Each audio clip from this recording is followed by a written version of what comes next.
안녕하십니까. 영상으로 보는 예술사 담당 교수 민석교양대학 소속 송진열입니다. 여러분, 이번 학기도 코로나 때문에 면대면 수업이 불가능하고 온라인 수업을 할 것입니다.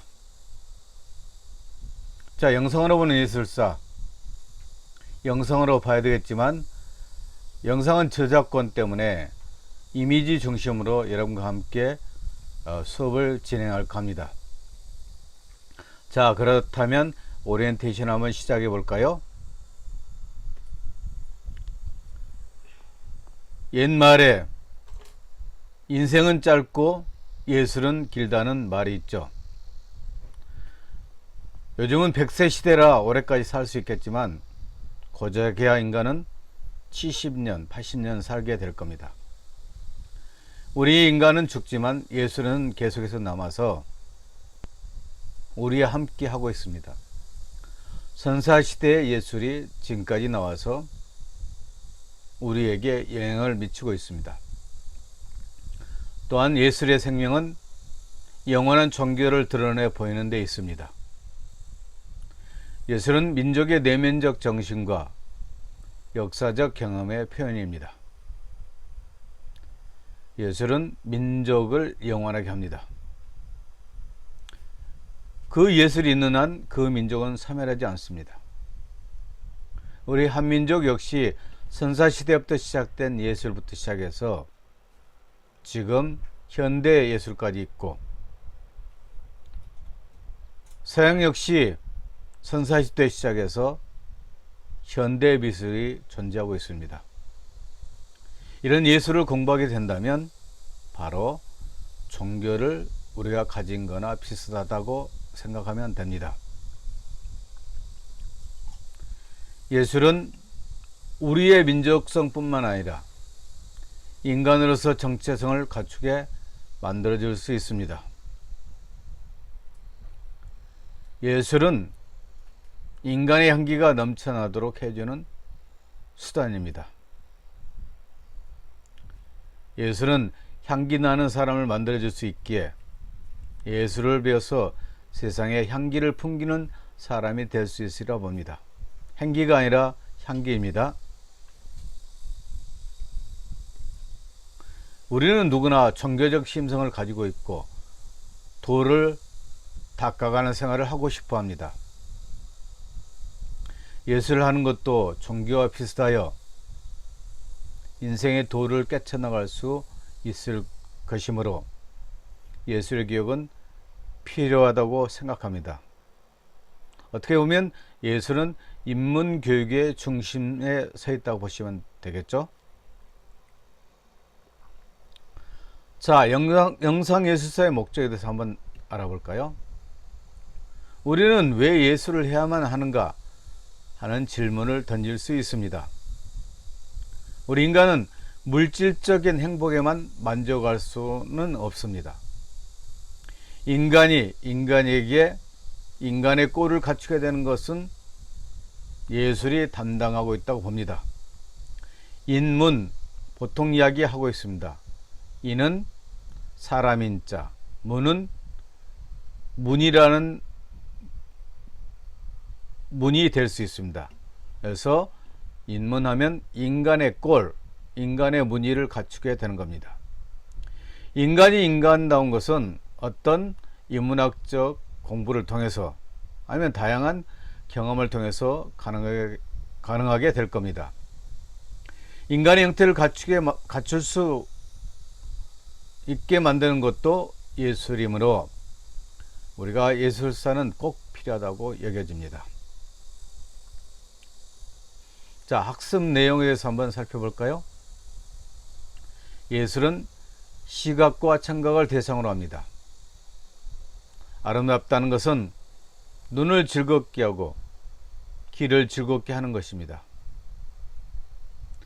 이번 영상으로 보는 예술사에서는 영상을 보기는 저작권 때문에 어렵지만 이미지들이 영상으로 여기시고 보시길 바랍니다. 미술과 음악을 동시에 차시당 다르게 공부를 해보고자 합니다. 약간 내용이 많더라도 이번 기회에 미술과 음악을 함께하여 보다 교양으로서 커갈 수 있기를 바랍니다. 면대면 수업이 아니고 온라인 수업으로 하여서 죄송합니다만 최선을 다해서 준비하겠습니다. 믿으시고 한 학기 저와 함께 즐겁게 공부하도록 했으면 합니다. 이번 학기는 코로나로 인해 면대면 수업이 불가능하고 온라인 수업으로 진행할까 합니다. 온라인 수업이라 약간 불편한 것도 있고 함께 얼굴을 맞대고 공부할 수 없지만 슬기롭게 헤쳐나가도록 합시다. 그리고 최대한 여러분들이 이해할 수 있도록 쉽게 온라인 강의를 하고자 하고 과제도 단답식으로 2줄 정도로 낼까 합니다.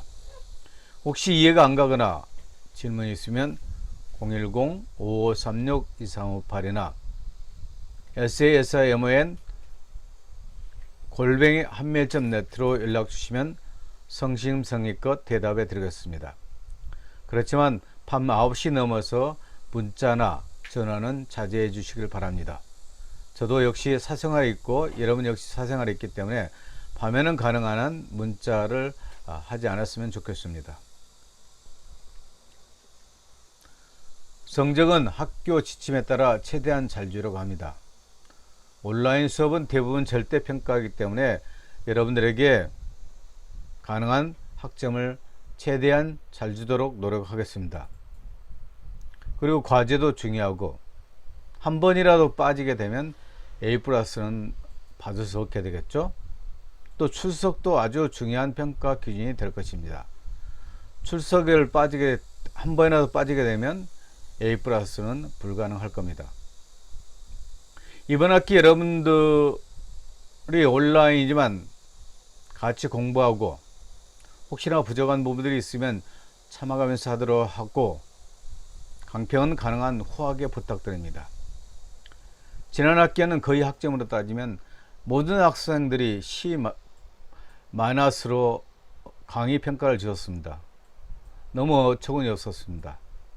5.0 만점에 3.6이 거의 다 3.6이나 3.7로 주더라고요.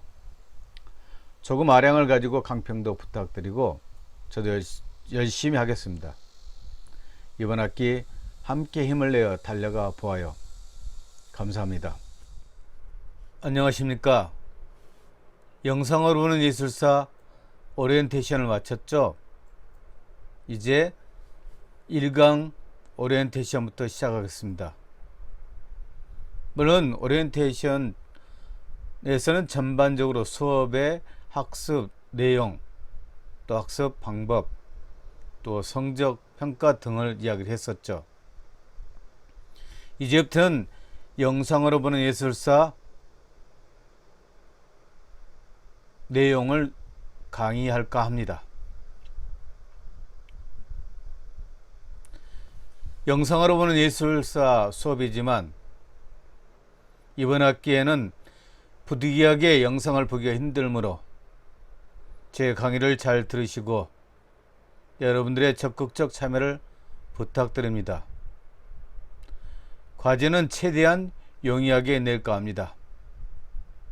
여러분, 무더운 여름이지만 잠시 후면 가을이 다가옵니다.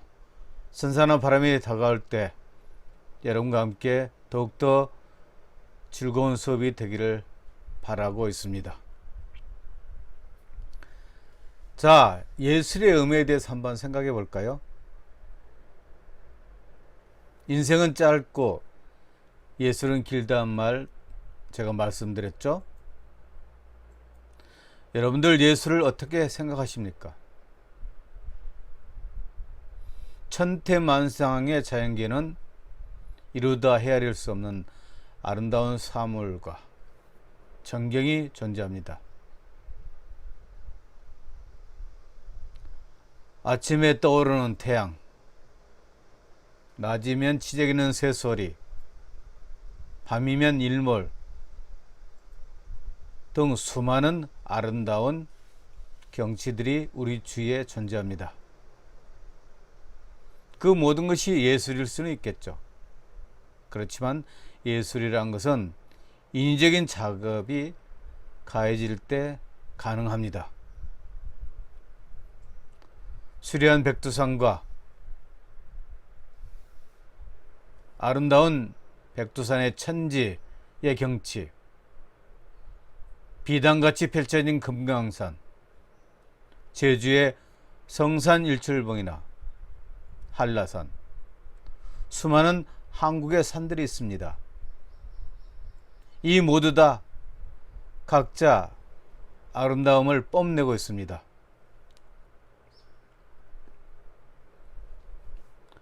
거기에 붉은 꽃과 푸른 버들, 노래하는 새와 춤추는 나비, 거울처럼 맑은 달, 온 하늘에 총총한 뭇별들, 그것들은 모두 객관적인 현실 세계 속의 아름다운 자연현상입니다. 여러분들, 이 자연의 아름다움을 보고 경탄을 느끼지 않습니까? 참 세상은 살만한 곳이다 라고 느낄 수 있게 될 겁니다. 이처럼 자연이나 현실의 미는 사람에게 작용하여 사람의 미적 감수와 감동, 즉 미감을 일으킬 수 있습니다. 제가 말씀드렸듯이 정말 아름다운 경치를 보고 또 아름다운 음악을 들었다고 합니다. 여러분들에게 아름다움이란 무엇일까요? 여러분들은 과연 아름다움이 필요하나요?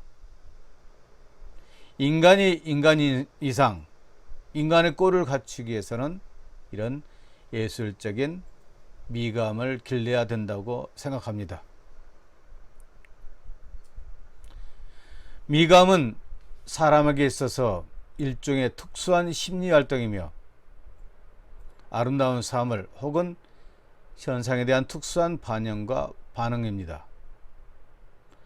우리가 아름다운 사물을 보았을 때 마음 내부에서 일으키는 감정들을 통해서 시가 나올 수 있게 되겠죠. 이처럼 미감은 어떤 인간 안에서 객관적 사물을 보고 느끼는 반응이라고 생각하면 됩니다. 사람들은 미의 귀를 인식하는 기초에 의해서 형형색색의 아름다운 생산물을 창조할 수 있습니다. 모든 것에 규칙이 있듯이 미의 정의에도 일정한 규칙이 있죠. 예를 들면 아름다우기 위해서는 균형과 조화를 갖춰야 된다, 또 빛나야 된다 등등의 규칙을 가지고 있죠. 이것들이 하나의 미의 규칙을 통해서 아름다움이 창출될 수 있는 규칙이라는 것입니다. 예술작품에 대해서 한번 생각해 볼까요? 예술가가 색다른 수단과 방식을 통하여 창조해낸 다양한 아름다운 예술작품은 인간의 정신적인 미적 욕구를 충족시켜 사람들에게 특별한 즐거움을 제공해 줍니다. 우리가 아름다운 작품을 보았을 때 어떤 영적인 희열을 느낄 수 있게 됩니다. 그래서 우리 영혼은 그 아름다운 작품 안에서 이렇게 안주하게 되게 됩니다. 여러분 역시 아름다운 음악을 듣게 되면 참 기쁘죠. 트와이스의 트와일라이트나 또 방탄소년의 페이크 러브를 들었을 때 여러분 어떻습니까? 뭔가 우리에게 아름다움을 제공해 주지 않습니까? 특히 방탄소년들의 나를 사랑하시오 캐치플레이스를 가지고 노래를 부를 때 우리에게 감흥을 줄 뿐만 아니라 또 교훈까지 주게 됩니다. 우리가 비록 예수를 하는 사람일 수도 있고 하지 않을 수 있는 사람일 수 있지만 우리는 예수를 받아들일 수 있는 감성은 누구나 다 가지고 있습니다. 여러분 역시 마찬가지입니다. 예수를 하지 않고 돈만 추구하게 된다면 인간이 인간으로서 꼴을 갖추지 못하게 될 겁니다. 여러분들 시간 나는 대로 영화도 보고 예술 작품도 보고 연극 작품을 통해서 이런 미적 향수를 느껴야 될 겁니다. 예술미에 대해서 한번 생각해 볼까요? 이렇게 현실미와 미감의 상호관계는 미의 창조, 특히 그 중에 예술미는 또 인류의 사회생활과 밀접한 관계가 있습니다. 물론 예술을 어떤 사람은 순수 예술로만 추구하는 사람이 있겠죠. 또 어떤 사람은 사회를 반영하는 것이 되어야 된다고 생각을 하고 있죠. 여러분은 어떻게 생각하십니까? 예술은 순수 예술로서 그냥 그 위치를 유지해야 될까요? 아니면 현실을 반영하고 현실을 바꿀 수 있는 수단이 되어야 할까요? 한번 깊이 생각해 보십시오.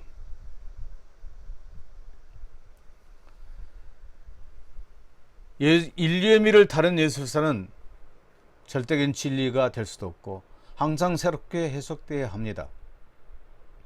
우리가 예술사를 배우는 것도 역시 이렇게 과거로 머물게 하는 것이 아니라 과거를 현재로 끌어오고 또 새롭게 해석해서 미래의 새로운 예술을 탄생할 수 있게 되게 할 겁니다. 여러분들이 예술을 공부하는 것은 역시 한 인류로서 인류 공동체의 유산을 보고 그 유산에 감탄하고 나 역시 그 인류의 유산에 동참하면서 미래의 새로운 예술을 창출해낼 수 있는 책임을 가지고 있다고 생각해야 될 겁니다. 이런 의미에서 예술은 항상 새롭게 해석돼야 되고 또 공부돼야 할 겁니다. 역사 서술은 과거를 영원히 정지시켜 놓은 묘비가 아닙니다. 과거는 살아 숨쉬는 것이며 현재와 미래에 영향을 미치는 하나의 수단이 될 겁니다. 과거는 어떤 화석이 아닙니다. 죽은 돌이 아니라 새롭게 살 수 있는 생물체로 우리가 바꿔야 될 겁니다. 우리가 과거를 보는 시선을 한 번쯤 다시 생각해 봅시다. 따라서 역사는 과거를 바라보는 우리의 시선에 의해서 만들어진다고 할 수 있습니다. 과거와 관련해 우리가 특히 관심을 갖는 것은 바로 우리의 유래를 알아보는 것과 같습니다. 우리는 인류 공동체의 한 멤버입니다. 인류 공동체의 어떤 예술 작품을 알므로써 우리는 인류라는 운명 공동체에 속하게 될 겁니다. 인류 공동체에 속하게 된다면 우리 역시 그 안에서 우리가 해야 될 의무와 책임이 있을 겁니다.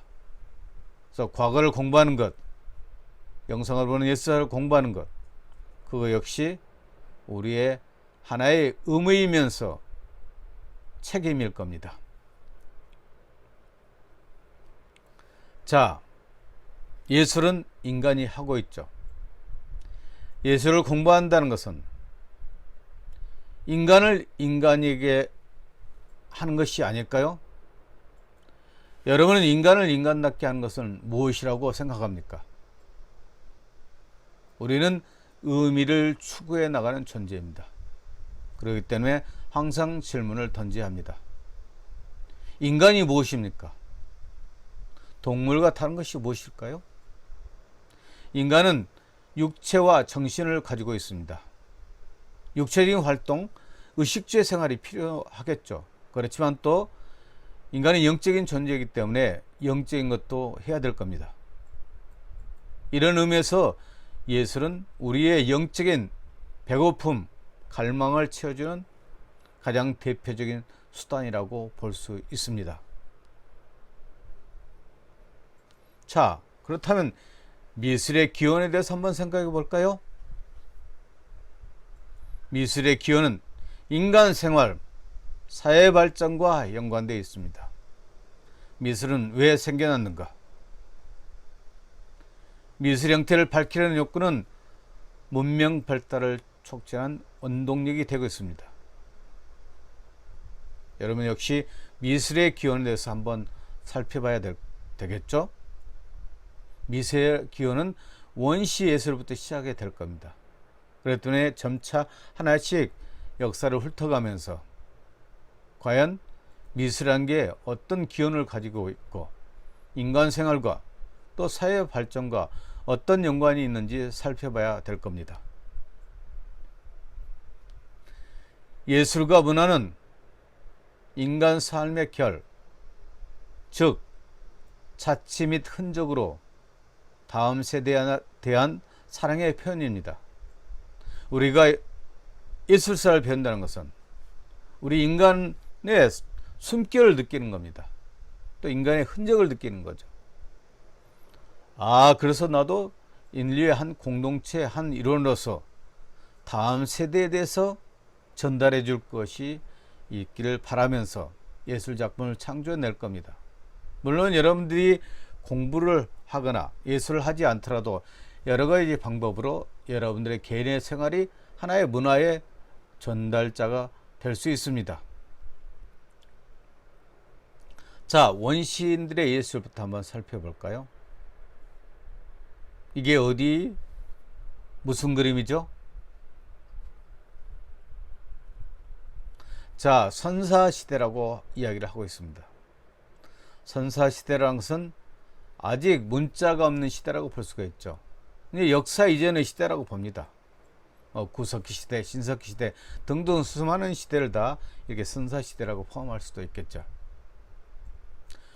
그렇다면 선사시대 사람들은 그림을 왜 그렇게 어둡고 접근하기 어려운 곳에 그렸을까요? 그리고 왜 한결같이 동물만 그렸을까요? 어두운 동굴 깊은 곳에 어떤 질서나 구성 없이 그려진 각종 동물들의 형상들은 감상을 목적으로 그려진 것이 아니라 사냥을 위한 주술적인 기능을 위한 것입니다. 특히 제가 동굴백화는 왜 어두운 곳에서 그려졌을까 하면 이렇게 답하면 되겠죠. 그것은 감상을 목적으로 그려진 것이 아니라 사냥을 위한 주술적인 기능을 위한 것입니다 라고 간단하게 여러분이 대답할 수 있었으면 좋겠습니다. 이런 식으로 단답식 과제를 낼까 합니다. 퀴즈보다 더 쉽다고 생각됩니다. 여러분들 너무 과제에 대해서 스트레스 받지 말고 또 혹시나 여러분들이 너무 부담이 될 때는 이야기를 해 주십시오. 그럼 제가 많이 고치겠습니다. 인류 최초의 회화라고 할 수 있는 것은 어두컴컴한 동굴에서 시작되었습니다. 동굴은 역사 초기에 사냥과 수집 생활을 했던 인류의 첫 고정된 숙소였습니다. 인간을 보통 어떻게 정의내립니까? 호모 사피엔스, 현명한 인간이라고도 정의 내리고 있죠. 이렇게 사냥과 수집 생활을 했던 인류는 호모 네캉스라고 정의 내립니다. 뭐라고요? 호모 네캉스라고 정의 내립니다. HOMONECANS. 이게 바로 인류의 또 하나의 정의라고 볼 수가 있습니다. 이처럼 인류는 최초에 사냥과 수집 생활을 하면서 어두컴컴한 동굴에서 지냈다고 보시면 되겠죠. 활동 무대가 동굴이었기 때문에 이렇게 인류의 최초의 회화가 바로 동굴에서 탄생할 수도 있었겠죠. 그런 것은 우리가 지금 갤러리에서 보는 그림과는 다르게 바로 이렇게 주술적인 기능을 띠고 있다고 보시면 되겠습니다. 오늘 1강은 이렇게 수업을 마치고 계속해서 2강은 음악과 함께 살펴볼까 합니다.